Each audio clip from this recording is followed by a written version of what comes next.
Hey people, so it's another 90-day recap chat. This time it's Happily Ever After. 90 Day Fiancé is a reality show based off of real couples, one person from America, one from another country, combining their lives together, going through that 90-day process to get their visa, um, going through the whole engagement process to get married. There's language barriers, there's different culture shock issues, and all of these things that go on, and just regular relationship things that anyone will go through. We see all that on 90 Day Fiancé, and this is the spinoff.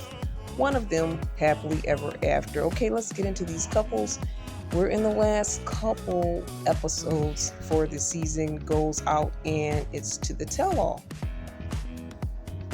So Michael and Angela, Michael has finally arrived in the US, and despite some issues the two had. She wasn't sure if he was trying to scam her to get into the country, but at this point it's been a whole 7 years of all of this to try to get him to the US, and she's accepting of the fact that now he's finally in. She's happy, but now her daughter and her grandchildren have to deal with the aftermath. The grandkids love him, but they're all just a bunch of little Angelas. They have some little attitudes. It's very interesting. So their first day out, um, they go to the gas station. She shows him how to pump the gas, and they share some gas station chicken. So she's showing him the life here in the U.S. She does have a tiny car. It's kind of small, kind of hard for Michael to get into this car, but he's able to get into it. Um, at the time of the taping, it's the holiday season, so she asks Michael to hang up all of the lights, and the kids are supposed to watch and make sure he does that properly. The kids see his little toesies sticking out, and he's wearing some sandals with the toes out, and they say, "Yeah, your feet are busted, sir. You need some help with your feet." So the kids are making fun of him. He's not used to, kids being so bad and naughty and disrespectful to adults, but he should get used to it because they're acting just like their grandma, his wife, Angela. So they're going to have a fun time, I'm sure. This is going to be a great full house scenario. So, Angela's daughter, Skyla, not really trusting of Michael. They're going to have dinner and kind of assess the situation. Skyla says, she's surprised that he did finally get there. She didn't think it would happen. And now that he's here, and they were recently having issues again with her speculating that he was using her to go from Nigeria to the U.S. All this information, evidence she felt she found in his phone, but she kind of disregarded that. She allowed him to explain it away, and she accepted his explanation. So Skylar's like, so why is everything so, good with you guys after this recent issue? And she's like, you know what? I'm just glad he's here. We're going to assimilate. We're going to have a good life. And Angela's kind of just pushing it all off to live in the dreamland. Michael's trying the food at the restaurant that Angela loves so much in their town. And he spits a little off to the side, and Angela loses it, and she says, "You just spit that food at my friend's restaurant. You spit it at the wall." She takes a bite of the food and spits it at him, gets an attitude, stomps out, goes to smoke. Next thing you know, when they come back to when she comes back to the table, I guess everything's fine. He apologizes, and they continue their conversation. But Skylar says, "I'm not so forgiving as my mom is, so I'll be watching you to see, if your true colors are really going to come out as they've come out for my mom." So that's what's going on with Michael and Angela. Trouble in paradise. Kobe and Emily, they have a great surprise for us. I thought the surprise was that they're going to be moving from their parents' house. Kobe and Emily, he's from Cameroon. Emily's from somewhere in the U.S. They had a great Cameroonian wedding. Turns out while they were there in Cameroon, she gets knocked up again. So that's really the surprise. And she has to tell her parents, who's been supporting them for the past few years, while they've already had two kids up under her family's roof, or her parents' roof.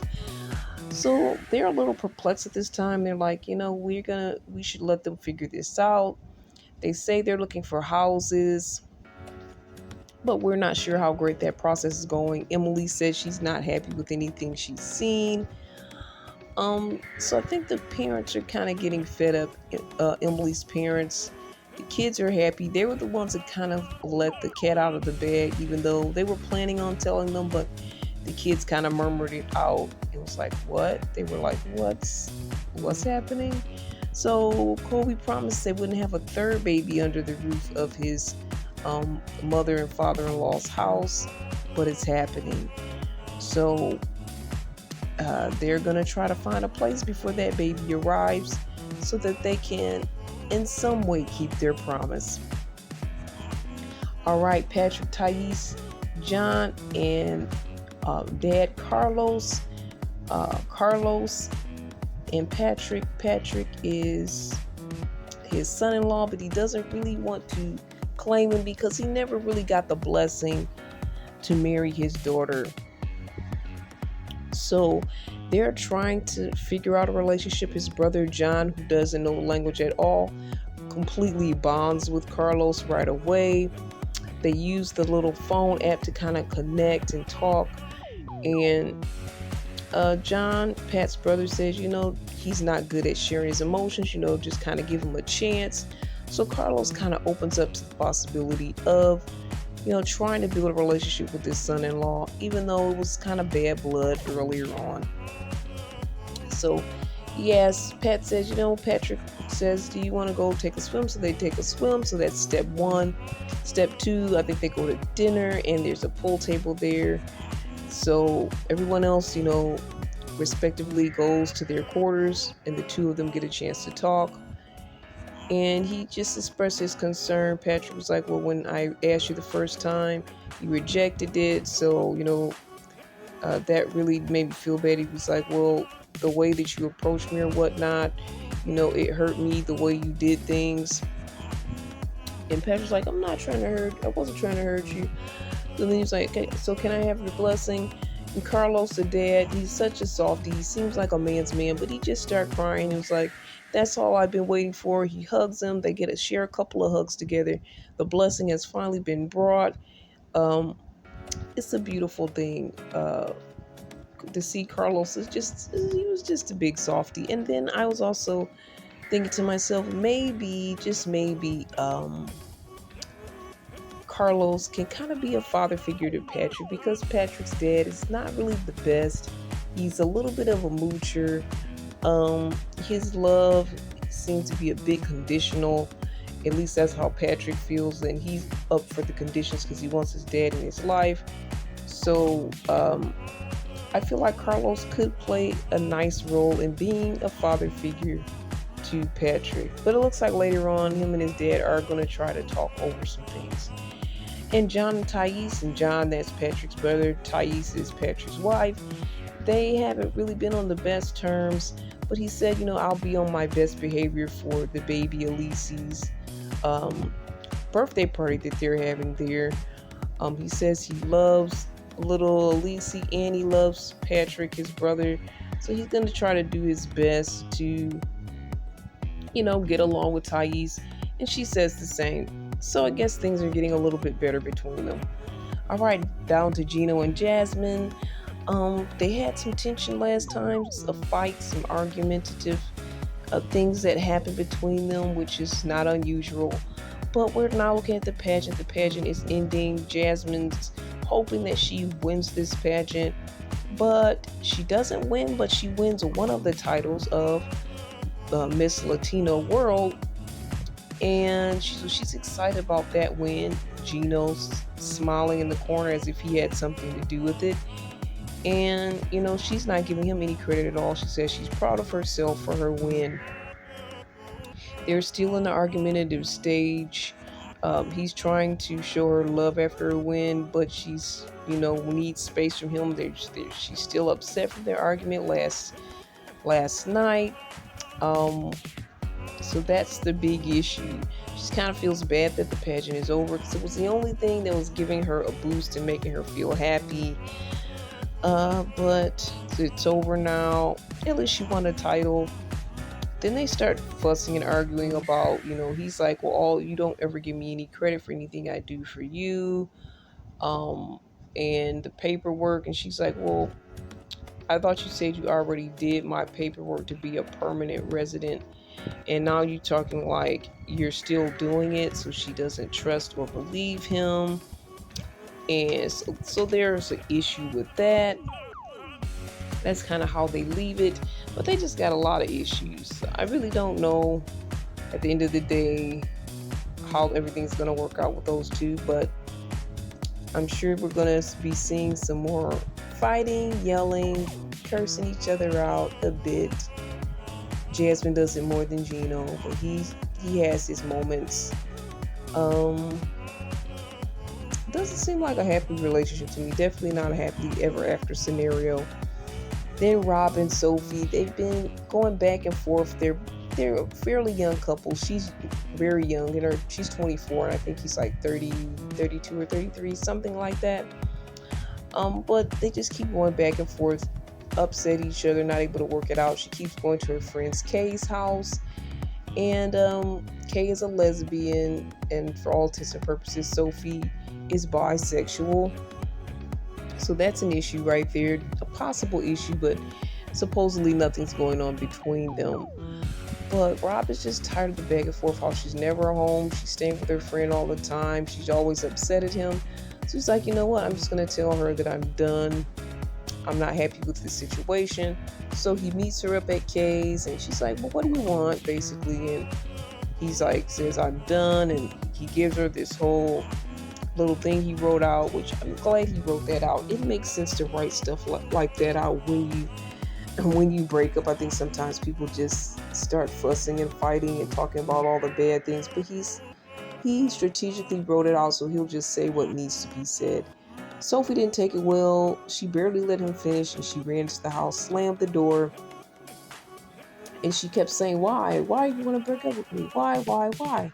So she's acting her age at this point, acting like a little young girl. She's 24. She's not that young, but she's kind of acting her age. The one line that stuck out for me is when he said, everyone that supports you hates me, so that must mean you hate me too. He said, for my mental health, I have to let this go. I really like that line because I can understand, like, okay, if your whole family hates me, they have to have a reason, especially, or your family and friends hate me, they have to have a reason besides the interactions that we've had with each other, because you must be saying a lot of negative things about me for them to hate me. That could be true, but it also could be just the fact that that person may not really be saying a lot, but they're just unhappy all the time, and the reason is they're not getting along with you. They may not say why or give all the details, but you can tell if somebody who cares about is unhappy, and that may be the reason why everyone is the way that they are. I really am not on either one of their sides. I'm hoping that they can figure this out and work this out. I feel like it's kind of a waste if they don't. But I understand him being fed up and wanting to end things, because it seems like she's not even really trying. She just keeps going to her friend's house and basically not talking to him. So I get the reason why he made this decision. Then her friend Kay comes out and starts cussing him out, basically yelling at him.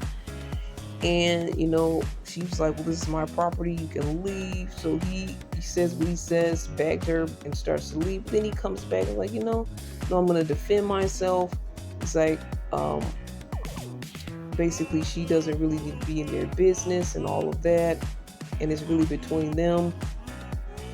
He finally ends up going back to his car and saying, it would have been better if if she just dealt with it and talked to him, and the friend really didn't get in the way. And he really doesn't know what to do. He doesn't know if she sees how serious this is. But I think she does, because in the, what they're going to show next time, the previews, she was crying a lot. So I think she kind of knows what's going on.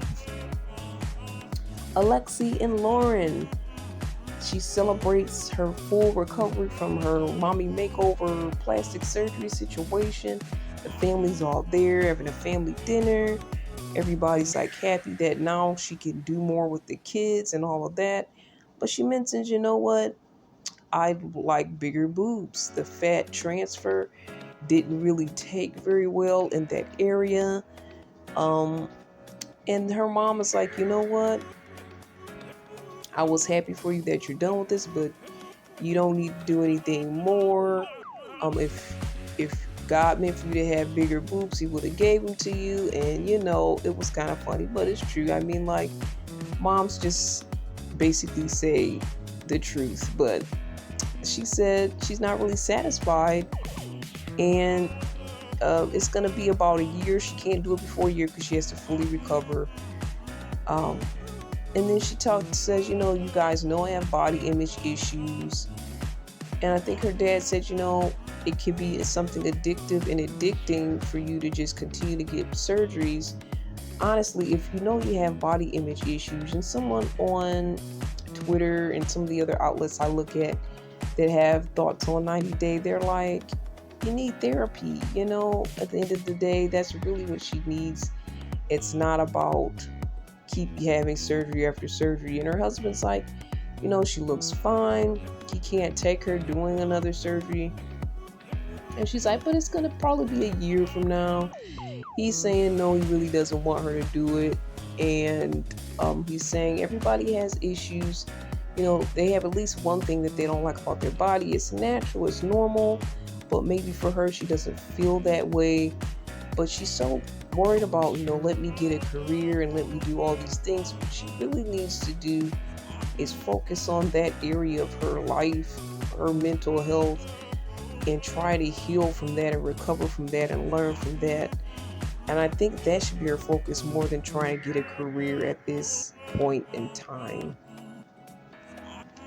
And finally, with Manuel and Ashley, the two have made up concerning the whole money issue. He's been more transparent as to what's going on with the money. It's his birthday celebration. The family's all there. And, again, they've made up everything looks like it's great. They're going to celebrate him today. But as they are over there doing their whiskey tasting, there is some whiskey thing where you taste whiskey all day. The family's sitting at their table, and the sister kind of tells the tea about what's been going on. She said, um, Ashley called me, said, I forgave him and everything's good. But she's like, I'm not sure why she's doing this so quickly. She needs to, I don't know why she believes him so easily. So even moms knows this information about this $1,000, which keeps coming up as an argument as to he asked for this extra $1,000 and what happened to the $1,000. And after he got the $1,000, he changed his password and all of this. So now when they get back to the table, it's no more happy birthday, Manuel. It's like, what have you done with that $1,000? Why are you still talking to your baby mama? Because we didn't think you were talking to her like that. And moms was even like, what if he's using her just to get his baby mama up here and he's going to end up with the baby mama? She's kept saying there's a lot of red flags. And I'm saying, mom's not wrong.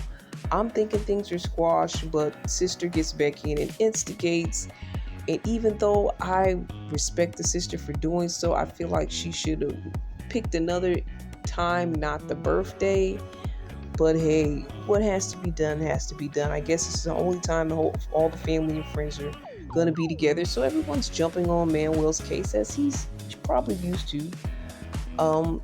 So they're asking him, well, okay, where's the money? He supposedly said he was saving it for when they might need it or when one of his relatives might need it. But they're saying, well, give her the new password now so she can see that the money is there as you've claimed.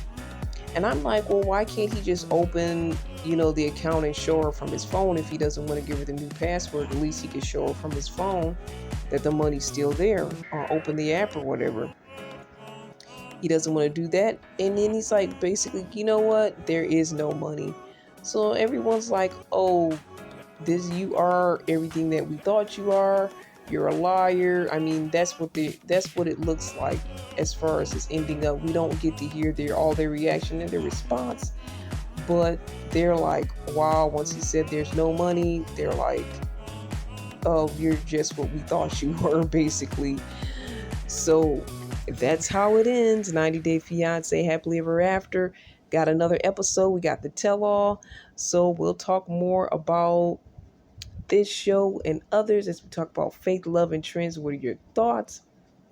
Connect with me. Email me, cbiztv@yahoo.com. That's cbiztv@yahoo.com. All the best. God bless. Thanks, guys.